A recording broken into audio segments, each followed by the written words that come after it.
나그네의 회고라는 그런 제목으로 가짜 피차의 은혜를 나누려고 합니다.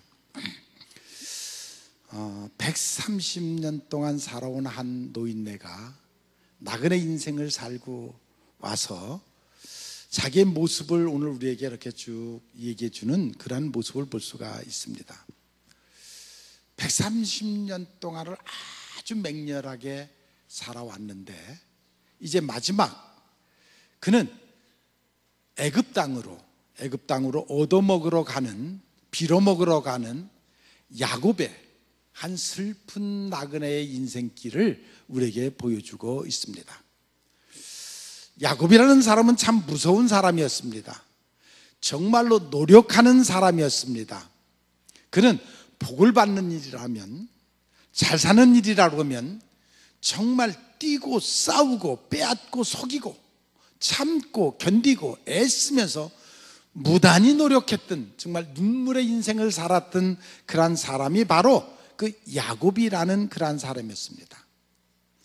그처럼 애써서 130년 동안 정말 축적을 해왔는데, 그런데 1년 그 나라의 흉년이 드니까 다 모든 것이 탕진해버리고 말았습니다.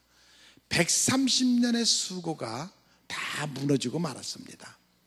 이제 모든 것은 다 숲으로 돌아갔고 그는 완전히 손을 들고 72명의 부인 맷에 또 그 자녀들의 손자의 그 72명을 데리고 일찌감치 잊어버렸던 아들 요셉이 살았다는 얘기를 듣고 그 요셉이 국무총리로 있는 애굽 땅에 지금 그 요셉을 찾아서 가는 그러한 모습을 오늘 우리에게 보여주고 있습니다. 일찍이 잊어버렸던 아들 요셉, 그 요셉이 어떻게 됐는지 그는 하나님의 섭리 속에서 이끌려서 지금 애굽 나라는 그때 당시 가장 강대국인 애굽 나라의 국무총리가 됐다는 것입니다. 그래서 그 요셉이 자기네 가족들이, 부모들이 흉년으로 굶어 죽게 되니까 초청을 했습니다. 우리나라로 오라.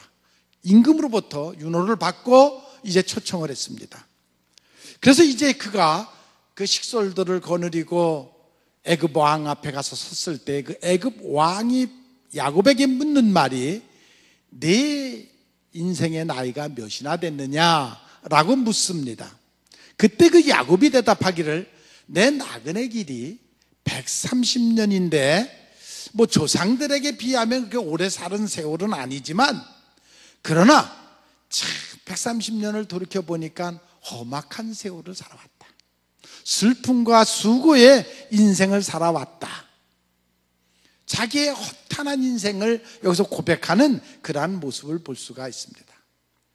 오늘 7절에 보니까 험악한 세월을 보낸 나이다 라고 고백하는 것을 볼 수가 있습니다. 그는 정말 축복받기 위해서 축복받는 일이라고 하면 거짓말을 하고 수단과 방법을 가리지 않고 남의 것을 뺏어가면서 그리고 결코 쟁취해가면서 살아왔던 그런 사람이었어요. 형까지 속여가고 형까지 에서의 장자권까지 빼앗아가면서, 아니 눈먼 아버지를 속여가면서 그 축복권을 받고 그렇게 어떻게 하면 자기 운명을 바꿔볼까 재단으로 노력하면서 살아왔던 그러한 사람이었습니다. 다른 인생, 다른 운명 살기 위해서 그는 피나는 노력을, 개척적인 노력을 해왔던, 정말 도전과 쟁취를 해왔던 그러한 험난한 인생을 살아왔습니다.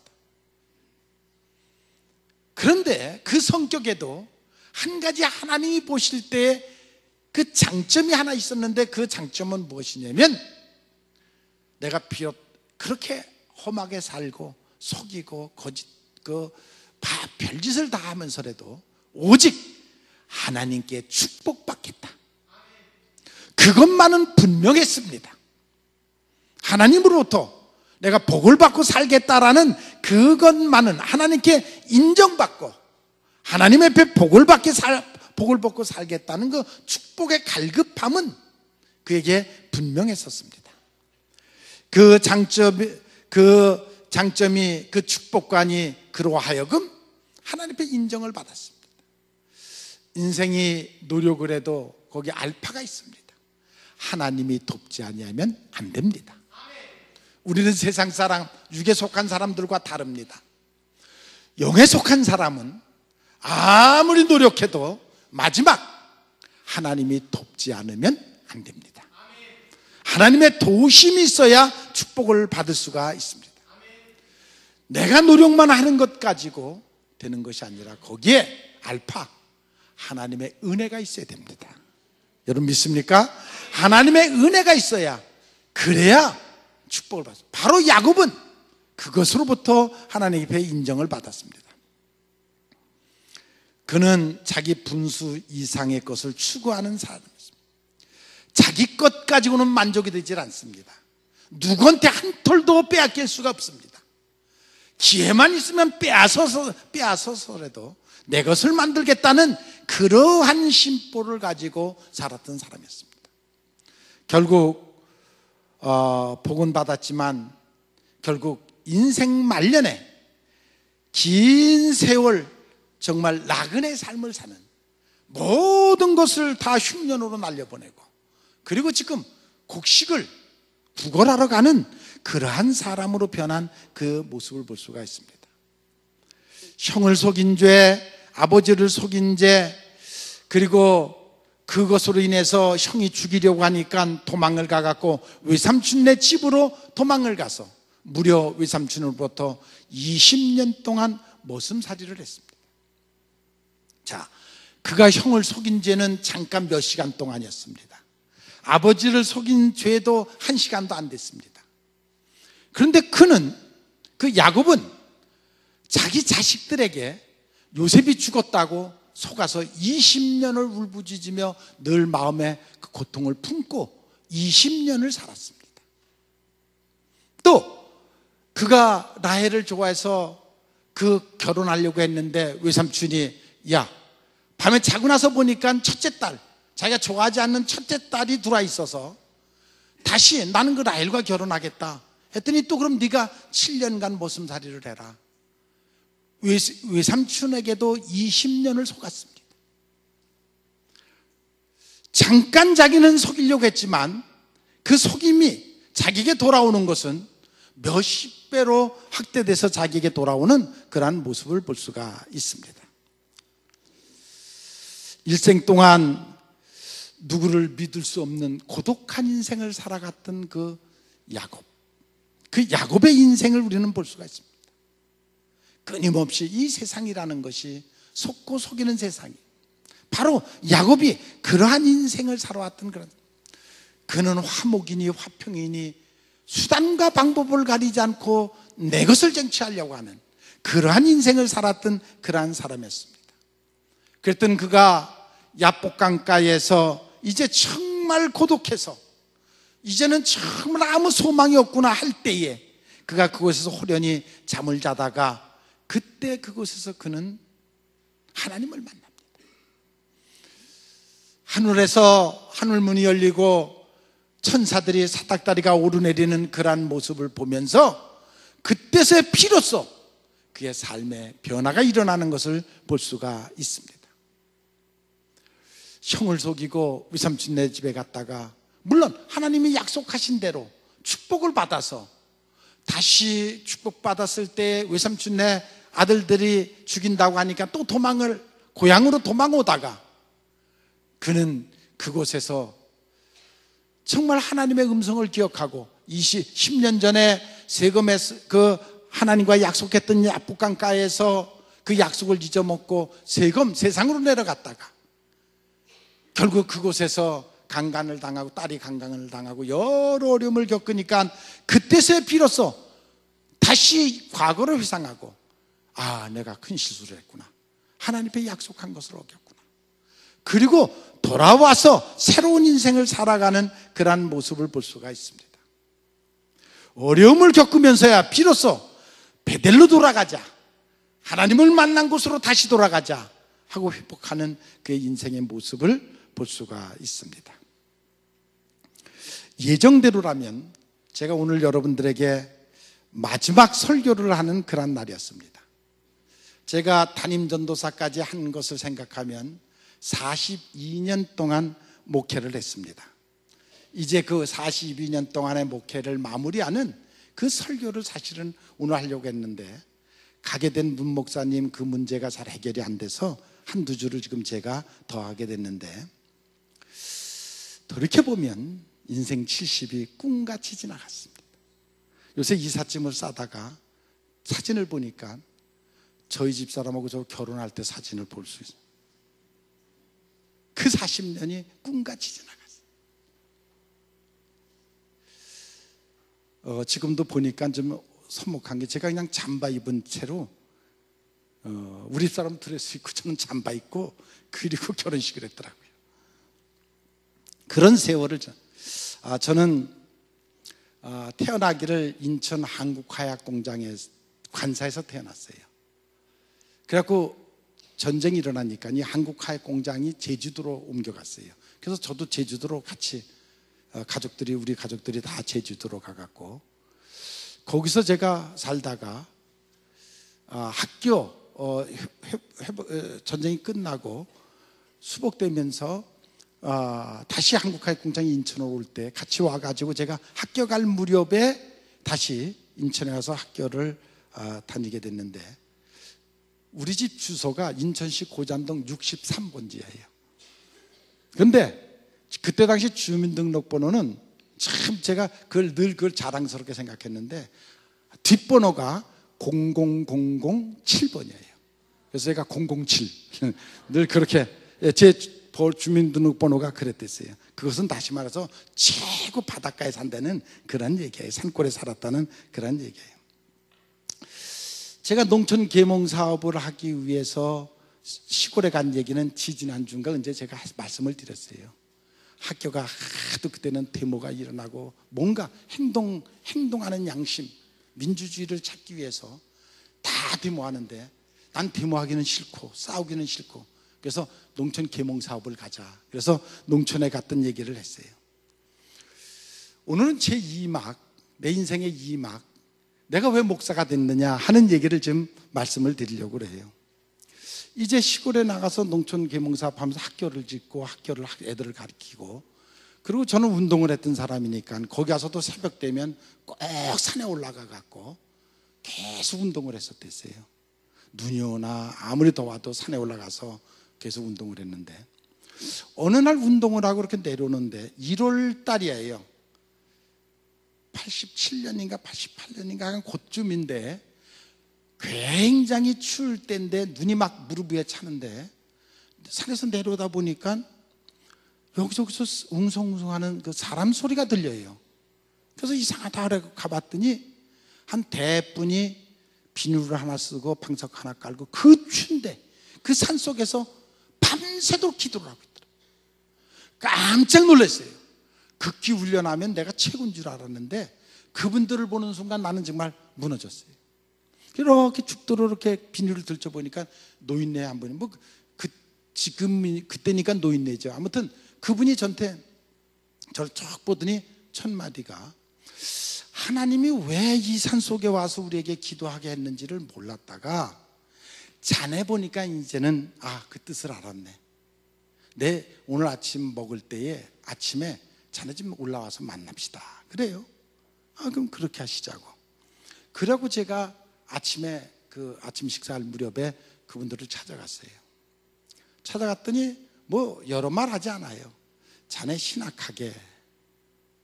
저는 신학교가 있는지도 모르고 신학에 대해 전혀 관심도 없었고, 그런데 자네 신학하게. 근데 제 입장이 전혀 신학을 할 수 있는 입장이 아니에요. 왜냐면 농촌에 정착해가지고 농사 짓는 기술도 어느 정도 익혔고, 또 배나무, 포도나무, 사과나무를 그 가수원에 장뜻 심어놨는데 막 열매를 따기 시작할 때예요. 전에도 막 노적을 쌓듯이 정말 열매를 따서 쫙 쌓아놓고 너무 행복하고 기뻤던 적이 있어요.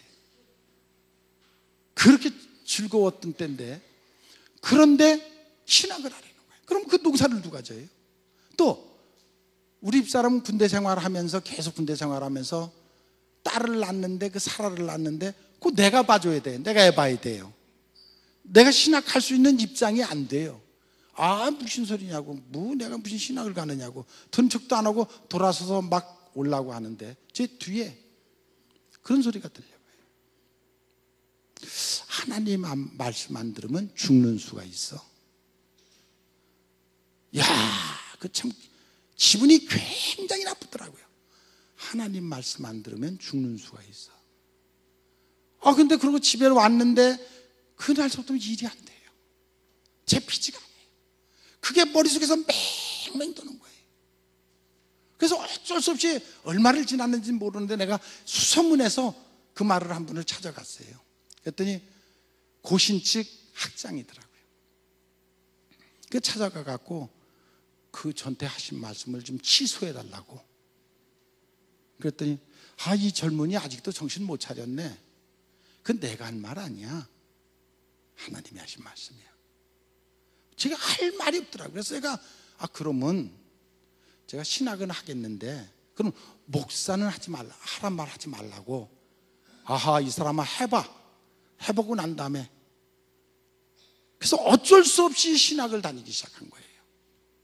전혀 예상도 없이 신학을 다니기 시작한 거예요. 그 월요일 날 갔다가 금요일 날 일찍 내려와서 금, 토, 일 농사 짓고 또 월요일 날 올라가고 그러면서 이제 신학을 왔다 갔다 하면서 이제 공부를 하기 시작을 했어요.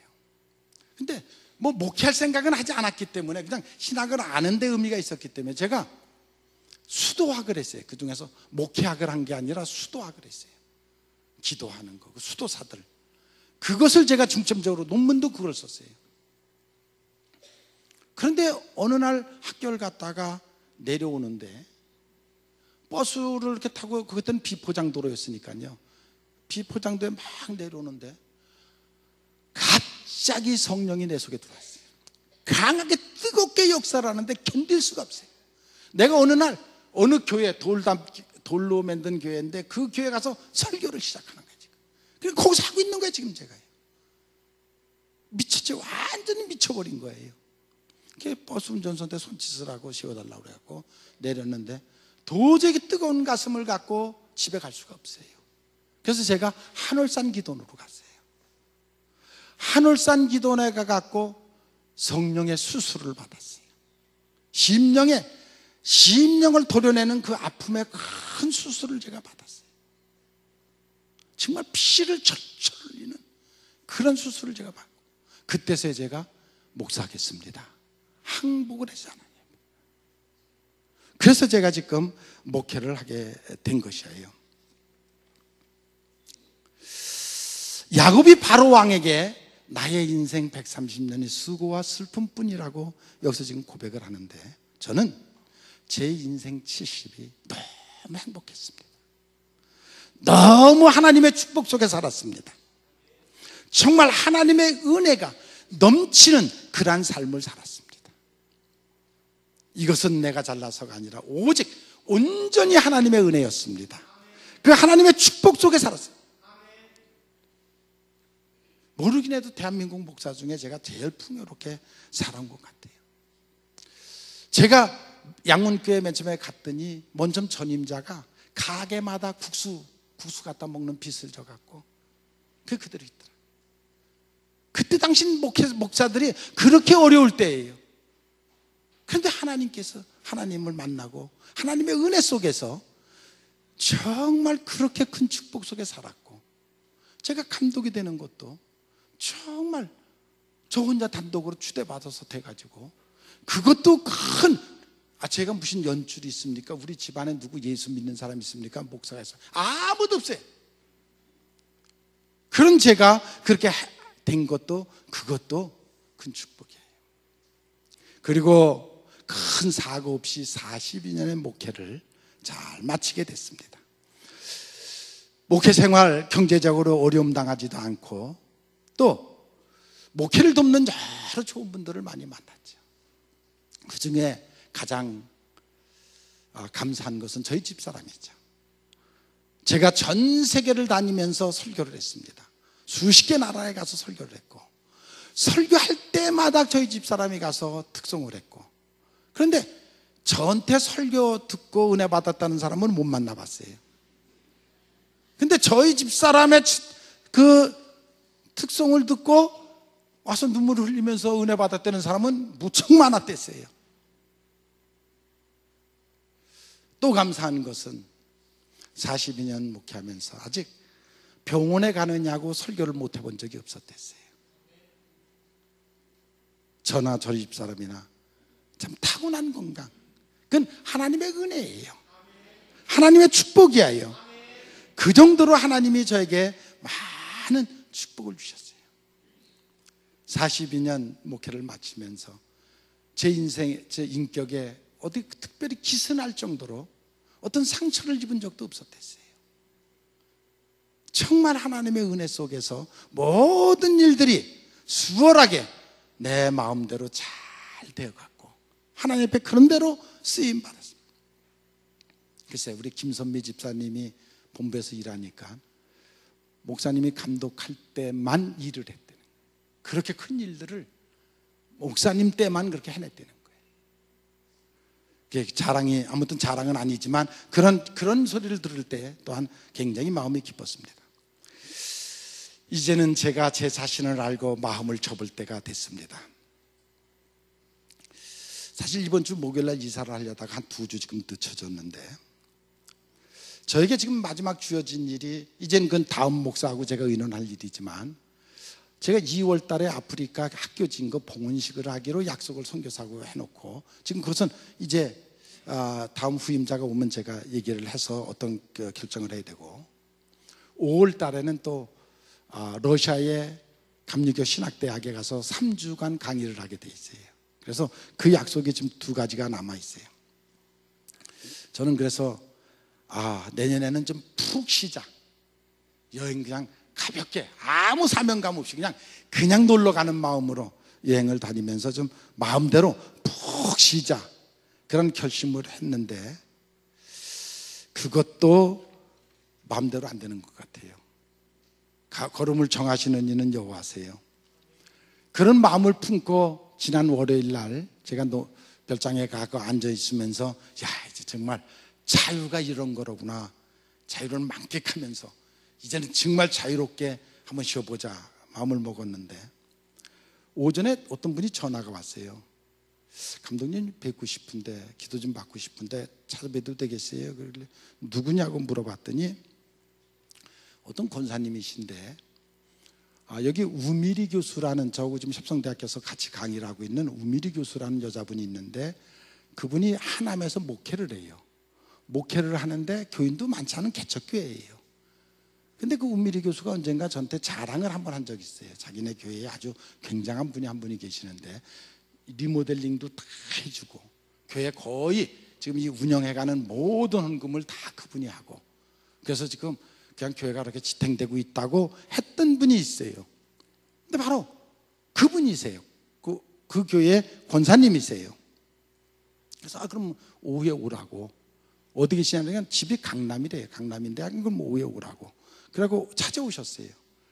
오셔갖고 얘기를 하는데 보니까 그분이 서울시 건설국장을 했던 분이에요. 그래갖고 이 수서에 그거 개발할 때에 팀장으로 청와대에 들어가갖고 5명이 끌려 들어가갖고, 만약에 수서를 개발하는데 이 비밀이 새어나가면 너희들 5명은 다 영창 보내겠다. 그러니까 각서를 썼대요.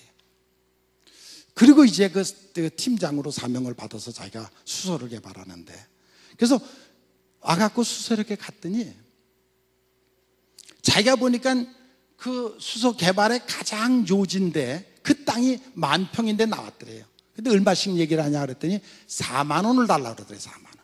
5만 원을 달랬는데 부동산에서 4만 원까지는 되겠다 그래요. 근데 그때 갈등이 오더래요. 4만 원에 만 평을 사면 4억이면 사는데 지금은 평당 2천만 원, 3천만 원이에요. 2천억, 3천억이에요. 근데 자기가 청와대까지 끌려가서 그 각서를 쓰고 그랬기 때문에 그걸 못 샀노라. 그러면서 저한테 그래요. 지금 같았으면 그냥 사고 영창 가는 건데. 저한테 그 얘기를 하시더라고요.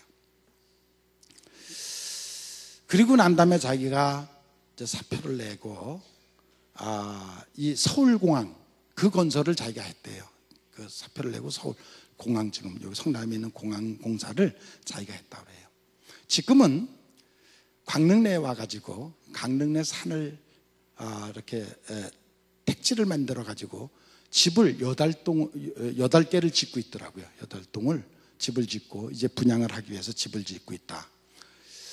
한 땅 하나에 150평씩 해가지고 50평짜리 건물을 줘서 지금 분양을 하고 있다. 그러면서 자기도 어려움을 겪은 적이 있었다.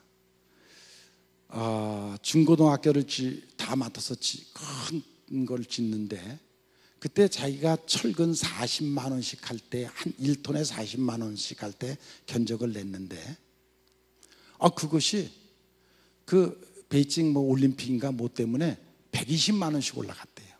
그래서 그때 손해를 엄청나게 받고 한부터라면 부도까지 날 뻔했다. 그런 어려움을 겪었는데 그때에 자기는 하나님을 만났다.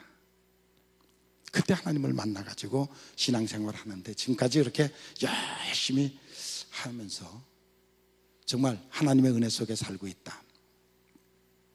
그러면서 저도 제 얘기를 내가 이제 은퇴하면 좀 이런 얘기를 하려고 그랬더니 하려고 한다 그랬더니 목사님 잘 됐습니다. 제가 다 맡아서 할게요. 그 산 번호만 주세요. 그래서 산 번호를 가져와 모든 서류는 제가 다 해내겠어요. 자기는 이미 해봤기 때문에 잘합니다. 그냥 자기가 싹 다 해다 드릴 테니까 그냥 기다려서 그 일을 같이 하시자고. 참 하나님이, 저는 좀 내년에는 좀 쉬려고 했는데 그것도 마음대로 안 돼요. 그러니까 발걸음을 인도하시는 대로, 성령이 강하게 이끄는 대로 저는 끌려갈 거예요. 저는 허수아비죠.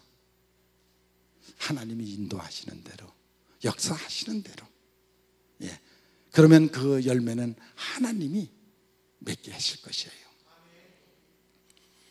오늘 7절에 보면 그런 얘기가 나와요. 야곱과 그 바로 왕이 만나는데, 바로는 그 나라 애굽의 가장 큰 나라의 왕이에요. 그리고 야곱은 지금 다 망해가지고 식솔 72명을 거느리고 그곳에 얻어먹으러 간 거예요. 아들 덕분에, 국무총리가 된 아들 덕분에 그것에 얻어먹으러 간 입장이에요. 그런데 오늘 본문에 보면 7절에 보면 야곱이 바로 왕을 축복하더라. 여러분 이 뜻이 무슨 뜻인지 아시겠어요? 야곱이 바로 왕을 축복하더라. 축복권이 누구에게 있어요? 야곱에게 있는 거예요. 야곱이 그 축복권이 갖고 있는 거예요. 여러분 왜 교회를 세우고 교회 안에 목사를 왜 둬요? 물론 목사가 목자로서 양일 양육하는 그런 책임도 있지만 가장 중요한 것은 축복권이에요. 믿습니까? 여러분들이 신앙생활을 해도 껍데기를 해요. 정말 축복의 샘이 어디서 터지고 어떻게 축복받는 것을 몰라요. 신앙 자체가 아직도 영적 체험이 없어요. 무엇 때문에 축복을 받는 건지, 어디서 축복의 근원이 어디서 나오는지를, 그리고 신앙생활을 하고 있는 거예요. 그것은 형식적인 신앙이에요. 껍데기 신앙이에요. 정말로 왜 하나님이 모자라고 부족하지만 종을 세우고 그들에게 축복권을 주고 축도를 할 수 있도록 하셨는가에 대해서 그것을 아직도 영적으로 깨달지를 못하고 있어요. 영적으로 그것을 아직도 믿지를 못하고 있어요. 나는 여러분 모두가 이제 다음 어떤 목사가 오든지 간에 정말 영적인 축복권이 얼마나 귀한 것인가를 깨닫고 야곱이 마치 그것을 모토로 삼고 살아갔듯이 난 여러분들도 정말 하늘로부터 오는 축복권이 무엇인가를 알고 그 축복을 받고 살아가는 그런 여러분들이 되기를 바랍니다. 그게 신앙이에요. 그게 믿음이에요. 야곱이 이렇게 마지막까지 그래도 그 아들 하나 때문에 또 애굽에 가서 이렇게 호황을 누리고 남기는 한 지역을 맡아가지고 다시 그 가족들이 다 살 수 있었던 것은 마지막 끝까지 어떤 상황에서도 하나님의 축복권을 인정한 것이에요. 그걸 믿었기 때문에 하나님이 그에게 그 길을 열어주신 것이에요. 여러분, 신앙생활은 액세서리가 아니에요. 남이 하니까 하고 세상 예대로, 세상 방법대로, 세상 사회에서 쓰는 방법대로 그게 아니에요. 그게 아니에요. 큰일 나요. 그렇게 신앙생활 하다가는 정말 하나님한테 의존하대요. 정말 큰일 나요. 하나님의 축복을 귀한 것으로 여기고 하나님을 바라보고 영적인 삶을 살아가는 그런 여러분들이 되시기를 주님의 이름으로 축원을 합니다. 언제나 우리를 사랑하시는